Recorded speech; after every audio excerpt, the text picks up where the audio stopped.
We've got Roman Dolidze versus Nassourdine Imavov. Oh, I think the last one was really hard. This one might be the hardest one for me because it's just I can see the path of victory for both guys. Dolidze coming off a loss to number 4 Vittori. He's got high knockout potential. He just outmuscles guys, but he's slow, man. He is very slow. Good grapple strike combo. Decent gas tank. Like, for a guy, when you're looking at these big, hairy dudes, you don't think that they're going to last very long. Dolidze, he's got a decent tank. Doesn't kick much, though. He will kick, but he's just another hand-heavy, takedown-heavy guy. We're looking at Imavov. I got demon dog elbows. Man, fetch me their souls. Fetch me their souls! Right? Just, Right. just coming at you. It doesn't matter where you are. He will just end you with those things. Puts his hands down, though, when he's standing, which makes me nervous for getting knocked out. Natural body positioning, though. I mean, this guy, it doesn't matter where he is on the mat. He's just always in the right position, I feel. He wants the smoke, dude. He wants to hang and bang. He wants to wrestle. He's one of those guys that he's not going to just go in there and just sit on the edge of the cage and just do nothing the entire time. He's got great movement, and he was still going hard in round 5 against Sean Strickland and the last fight that I saw him with.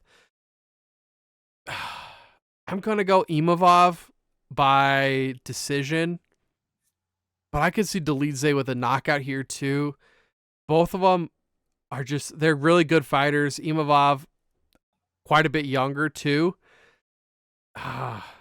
This one I had a really hard time with. And Imavov too, I think his last 2 fights were a loss with Sean Strickland and then a no contest with our boy Chris Curtis with Clashing Heads. So Yes, it was. Imavov, I think he gets back in the win column here. I don't think it's going to go loss, no contest, loss. Dolidze is coming off a loss too. 12-2 versus 12-4-1. I think Imavov gets right here. What do you think?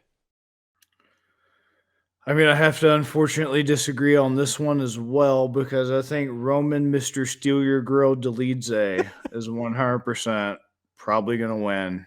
I shouldn't say 100%. That's a bit too bold of me to proclaim because this is another man, how's this fight going to end situation for me? Right. Like damn near every other fight on this card. Pretty competitive after we started doing the research, looking into it more so than I thought on paper. But I mean, man, if I got flip a coin between these two to decide it, I got to go with the guy who, stole another fighter's girlfriend, which is kind of sad, actually. The story with Cheyenne Vilmus or whatever her name is and how she was running around on her other fighter boyfriend with every other fighter on the roster. But, I mean, Roman, Steal Your Girl Dolidze.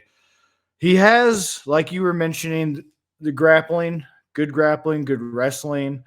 I noticed he has a lot of finishes from knees, 2 knee finishes, a finish from the clinch, good clinch work, which is, can be grappling because you can use that since it is a clinch.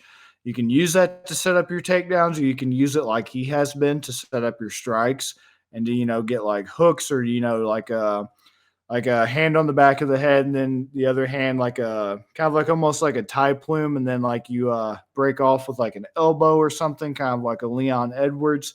So you got a lot of options when you're strong in the clinch like that to either keep going with your striking or to use it to get your singles, your doubles, whatever, trips, etc. So it's really good when you have a guy like Dolidze that kind of has that mastery of the clinch. It's just the problem is getting within distance safely to execute that, like you were mentioning. That's always the tricky, challenging thing about trying to get that grappling to work in MMA and to get into those clinch situations where you have choices is covering that distance and how you cover it without leaving yourself vulnerable to strikes and getting intercepted by knees or whatever on your takedowns like Ben Askren and other, individuals have unfortunately fallen victim to. So all that being said, I just kind of think Roman Dolidze has the edge. He has the advantage in that grappling, in that striking, in that, ability to take control of the clinch and to be able to work whatever his game plan is against Nassourdine Imavov. No shame in losing to Marvin Vettori. I really like Marvin Vettori. He's one of my guys I root for in the division. I'm a pretty fan of the crazy Italian orc. Trevin Giles, excuse me, that's a bit of a head scratcher. But other than that, no other blemishes. Those are his only two blemishes in his young career. And like I said, no shame in Marvin Vettori. The only one that concerns me is Trevin Giles. But Kyle Dawkins, I thought Kyle Dawkins was pretty decent for his run. He finished him in the first round. Phil Hawes, we've talked enough about Phil Hawes on this show. I'm not really impressed he finished him in the first round. But once again, good litmus test. Yeah. It is a good litmus test because if you can't finish Phil Hawes, then you have a problem. So round one finish. What does impress me is he finished Jack Hermanson, and he did it from punches from back control in round two. Jack Hermanson is not a good striker, but he is a really good grappler, and he is really good at subs. And for him to be finished from punches from back control, it's not something that you see too often when you're supposed to be a good grappler to kind of get yourself in a position like that to get finished by strikes from a back take. So it's impressive that Dolidze was able to accomplish that against Jack Hermanson. So things like that are what lead me to give the edge to Roman Dolidze, because everything else in terms of the age, I mean, yeah, 27, Nassourdine Imavov, Dolidze's 35, but, neither guy has a lot of miles. 35's not a senior citizen, despite what society may tell you. Neither one's taken a lot of damage. Neither one's been in a lot of wars. Neither one has like a crazy amount of fights like somebody like Drew Dober with all the wear and tear.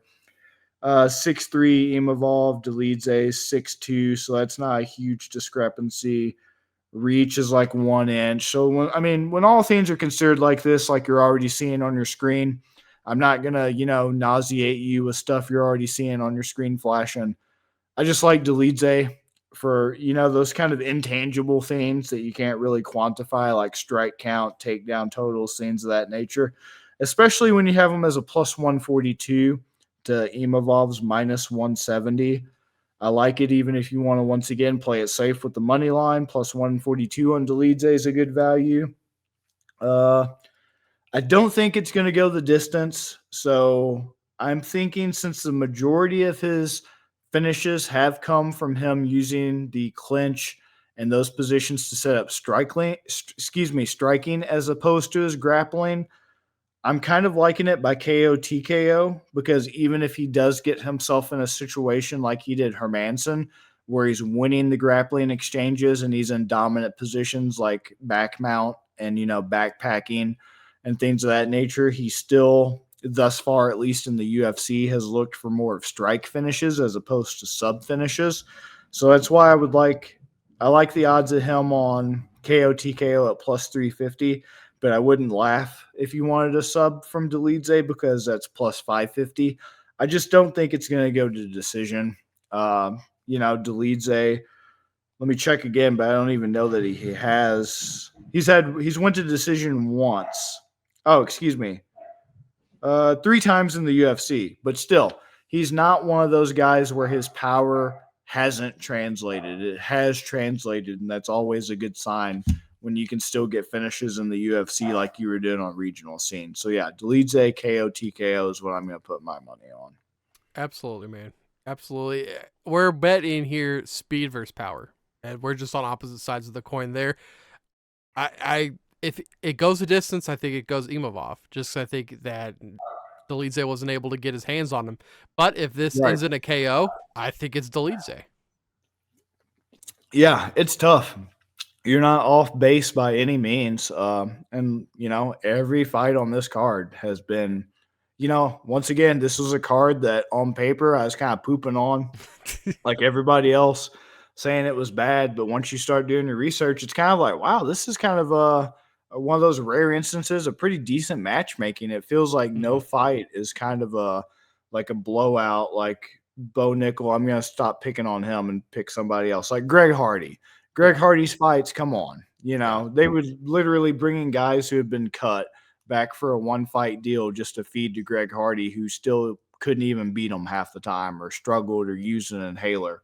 So compared to what we could be getting from the UFC, I'm not going to take the black pill, but I'm also not going to be one of those idiots who's like, oh, this is a sneaky good card, even though it has 6 women's fights and, you know, only one good fight or whatever. I'm not one of those weirdos either. It's a decent card. Yeah. Jack Slack said it best. His hype for it is fair to middling. So, you know, but it does have at least some competitive fights that when you dive deep into it like we have, and you actually go over everything that you can, intangibles and tangibles, you're like, wow, this is kind of a little bit more competitive than I thought. You better start listening to the Better in Green podcast. You will not regret it. Trust me, trust me, trust me. And hey, I'm Dean Blandino. Welcome, welcome, welcome to Better in Green, eh? To Better in Green, eh? To Better in Green, eh? Listen in and cash out. That's what it's all about. Come on, let's make cash now. We always on spot and we cover all spot from the bottom to the top. Hey, shout out to Ethan, shout out to Wyatt, shout out to Ben. Welcome, welcome to our podcast. Better in Green.